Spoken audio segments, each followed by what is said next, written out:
Prayer house మరియు centre సంఘముల తరపున కృపాసత్య సంపూర్ణుడైన యేసుక్రీస్తు నామంలో మీ అందరికీ నా శుభములు. ఈరోజు దేవుని వాగ్దానం 48వ సంకీర్తన 9వ చరణం. దేవా, నీ ఆలయమునందు నీ కృపను ధ్యానించితివి.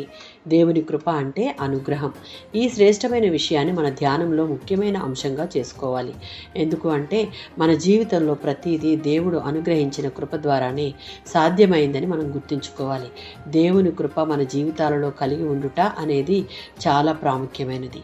దేవుని ధ్యానించుట వలన మనం మరి ఎక్కువగా దేవుని స్తుతించగలం. 26వ సంకీర్తన 3వ చరణం. దావీదు దేవుడు తన జీవితంలో తన కృప ద్వారా చేసిన కార్యములను ఎల్లప్పుడూ తన దృష్టిలో ఉంచుకొని ఆ కృపను జీవితాంతం పొందుకొనుటకు దేవుని స్తుతిస్తూ దేవుని సత్యాన్ని అనుసరించి నడుచుకుంటూ ఉన్నాడు.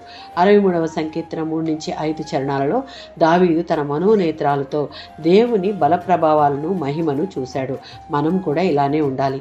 దావీదును శత్రువులు తరుముతుండగా ఎడారి దారిలో పారిపోతున్న దావీదు దేవుని కృపను గురించి మాట్లాడుతూ ఉన్నాడు. ఆయన కృప లేకుండా జీవితంలో సౌకర్యాలు, ప్రతిష్ట, ధన సమృద్ధి అనుభవించడం కంటే దేవుని కృపను చవి చూడడం ఎంతో శ్రేష్టమని దావీదు కోరుకున్నట్లు ప్రతి విశ్వాసి కోరుకోవాలి.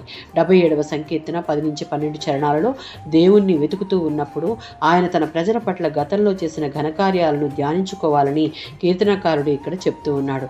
ఇలా జ్ఞాపకం చేసుకోవడం మన నమ్మకానికి సహాయం చేస్తుంది. మన ఎడల దేవుని కృపను ధ్యానిస్తే దేవుని యందు మనం ఉంచే నమ్మకం బలపడి నిరుత్సాహాన్ని పారదోలుతుంది. మనం మన వైపు కాక, మన శక్తి సామర్థ్యాల వైపు కాక ప్రతి విషయానికి దేవుని వైపు, ఆయన విమోచన క్రియల వైపు చూడడం వల్ల మన భవిష్యత్తును ఆయనే తోడుండి నడిపిస్తాడు. దానికి మనం ఆయన కృపను అనుదినం ధ్యానించే వారంగా ఉండాలి. ఆమేన్.